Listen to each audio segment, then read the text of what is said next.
বাংলাদেশের এই বিপ্লব সংগঠিত ত্বরান্বিত হয়েছে সে আমাদেরই রংপুরের সন্তান বেগম রোকেয়া বিশ্ববিদ্যালয়ের ছাত্র আবু সাইদ। গুলির সামনে হাত পাতিয়ে দিয়েছেন, এরকম ইতিহাস কোথাও দেখেছেন? আমি শুকরিয়া আদায় করতে চাই আমাদের সুপ্রিম কোর্টের সাতজন বিচারপতি যারা একত্রে হয়ে সবাই ঐক্যমত্যের ভিত্তিতে আমার বিরুদ্ধে সমস্ত অভিযোগকে তার নাকচ করে দিয়ে আমাকে বেকসুর খালাস দিয়েছেন। আদালতে আজকে মানুষ আস্থা অর্জন করতে শুরু করেছে। আমি আপনাদের কাছে বলতে চাই, যে অপরাধে আমাকে ফাঁসি দেওয়া হয়েছে, আল্লাহর কসম আমি সেই অপরাধের সাথে সামান্যতম জড়িত ছিলাম না। আমাকে অন্যায়ভাবে করা হয়েছে। এত বড় একটা অভ্যুত্থান হতে পারে আমরা জেলখানা থেকে দেখার সুযোগ পেয়েছি, বিভিন্নভাবে জানার চেষ্টা করেছি, এবং যার কারণে তাদের স্বপ্ন সাত ভেঙে চুরমার হয়ে গিয়েছে। আমি তাই প্রথমেই সেই সমস্ত বীর ছাত্র জনতাকে অভিনন্দন জানাতে চাই যারা 5ই আগস্টের এই ঘটনা ঘটার কারণে বাংলাদেশে 18 কোটি মানুষ আছে মুক্ত স্বাধীন হয়ে গেছে। আমরা শুধু মুক্ত স্বাধীনই হয়নি, আমাদের দেশের ভৌগোলিক সীমানাও মুক্ত হয়েছে। আমরা ইমান আকীদার সাথে বসবাস করার সুযোগ পাচ্ছি, আমরা আমাদের দেশকে নিজেরাই পরিচালনা করার সুযোগ পাচ্ছি। আমরা আধিপত্য শক্তির হাত থেকে বাংলাদেশ আজকে মুক্ত। এই জন্য এই বাংলাদেশকে আমাদের সামনে এগিয়ে নিয়ে যেতে হবে। ষড়যন্ত্র হবে, ষড়যন্ত্রের জন্য আমাদেরকে সবাইকে ঐক্যবদ্ধভাবে কাজ করতে হবে। আমি শ্রদ্ধার সাথে স্মরণ করতে চাই যার কারণেই বাংলাদেশের এই বিপ্লব সংগঠিত ত্বরান্বিত হয়েছে সে আমাদেরই রংপুরের সন্তান বেগম রোকেয়া বিশ্ববিদ্যালয়ের ছাত্র আবু সাইদ। গুলির সামনে হাত পাতিয়ে দিয়েছেন, এরকম ইতিহাস কোথাও দেখেছেন? কেন? তার নিজের মুক্তির জন্য, তার দেশের মুক্তির জন্য, দেশের জনগণের মুক্তির জন্য, দেশকে স্বাধীন করার জন্য তার জীবনটাই আজকে আওয়ামী লীগকে পরাজিত করতে বাধ্য হয়েছে। সংগ্রামী বন্ধুগণ, নিশ্চয়ই আল্লাহ তার প্রতিদান তাকে পরকালে দান করবেন। এরকমই লোক তৈরি হওয়া দরকার স্বাধীন বাংলাদেশে। আমাদের সকলেরা এখনো হাত পেতে আছে আমাদের দেশটাকে দখল করার জন্য। তারা বিভিন্নভাবে প্রচেষ্টা চালাচ্ছে, এই প্রচেষ্টার বিরুদ্ধে আমাদেরকে ঐক্যবদ্ধ দাঁড়াতে হবে। সংগ্রামী ভাই বন্ধুগণ, আমার আগে অনেক কথা বলেছেন, আমি সেই কথাগুলো পুনরাবৃত্তি করতে চাই না। তারপরেও যেহেতু 14 বছর পর এসেছি আমি আপনাদের সামনে, আমি শুকরিয়া আদায় করতে চাই আমাদের সুপ্রিম কোর্টের সাতজন বিচারপতি যারা একত্রে হয়ে সবাই ঐক্যমত্যের ভিত্তিতে আমার বিরুদ্ধে সমস্ত অভিযোগকে তার নাকচ করে দিয়ে আমাকে বেকসুর খালাস দিয়েছেন। সম্মানিত বন্ধুগণ, আলহামদুলিল্লাহ আলহামদুলিল্লাহ। আজকে আমরা যারা আজকে আমাদের বিরুদ্ধে অনেক কথা বল কল্প কাহিনী বানিয়েছেন তারা আজকে চুপ মেরে গেছেন। এটা শুধু আমার মুক্তির কারণেই। আমাদের এর আগে যাদের ফাঁসি দেওয়া হয়েছে, পূর্ণাঙ্গ রায় বের হলে আমরা দেখতে পাবো তাদের ফাঁসিকেও অন্যায়ভাবে হত্যা করা হয়েছে তাদেরকে। এই হত্যাকাণ্ডের সাথে যারা যেখানে যেভাবেই জড়িত, আমি আপনাদের মাধ্যমে সরকারকে জানাতে চাই তাদেরকে আইনের আওতায় এনে শাস্তির বিধান করা হোক, নাহলে বাংলাদেশ আইনের শাসন থাকবে না। আজকে আমাদের আদালতে আজকে মানুষ আস্থা অর্জন করতে শুরু করেছে।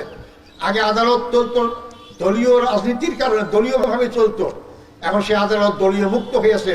আলহামদুলিল্লাহ, স্বাধীন দেশের স্বাধীন আদালত, যার কারণে আমি আমার পক্ষে রায় পাওয়ার সুযোগ পেয়েছি।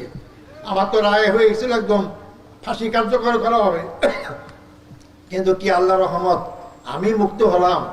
আমার বিচারপতি যারা আমাকে ফাঁসির আসামি হিসেবে ঝোলাবার চেষ্টা করলো তারা কোথায় আজকে? তাদেরকে আর খুঁজে পাওয়া যায় না। এটাকে আমরা করেছি, মহান রব্বুল আলামিন করেছেন। আল্লাহ সব কিছুই করতে পারেন। 5ই আগস্ট তার সবচেয়ে বড় প্রমাণ। জামাত ইসলামী, বিএনপি, বিভিন্ন দল আমরা 15.5 বছর আন্দোলন করলাম, সরকারে কিছুই করতে পারলাম না। আর বিশ্ববিদ্যালয়, কলেজ, স্কুলের সাধারণ ছাত্ররা যে আন্দোলন গড়ে তুলল, আওয়ামী লীগের পতন হতে বাধ্য হয়ে গেল, এবং আল্লাহ সরাসরি এই পতন ঘটিয়েছেন। সংগ্রামী ভাই বন্ধুগণ, আমি তাই এই সমস্ত যুবক ভাই যারা এখনো জীবিত আছেন, যারা বিপ্লব ঘটিয়েছেন, তাদের অভিনন্দন জানাই, তাদেরকে স্যালুট জানাই। তারা দেশকে আধিপত্যবাদী শক্তির হাত এবং ফ্যাসিস্ট সরকারের হাত থেকে রক্ষা করতে পেরেছেন। যারা এই আন্দোলনে, বিগত আন্দোলনে জীবন দিয়ে শহীদ হয়েছেন, অনেক ভাই পঙ্গু হয়েছেন, আমি পিজি হাসপাতালে চিকিৎসার জন্য এসেছিলাম, সেখানে অনেকে পঙ্গুত্ব বরণ করে এখন তার কাতরাচ্ছেন, তাদের চিকিৎসার সমান সুযোগ দেওয়া হচ্ছে না। আমি তাদের সুচিকিৎসার দাবি করছি এবং এদের ত্যাগ আল্লাহ যেন কবুল করেন সেই দোয়া আল্লাহর কাছে আমি করছি। সংগ্রামী ভাই ও বন্ধুগণ, আজকে আমি মুক্ত, আমি আজকে স্বাধীন।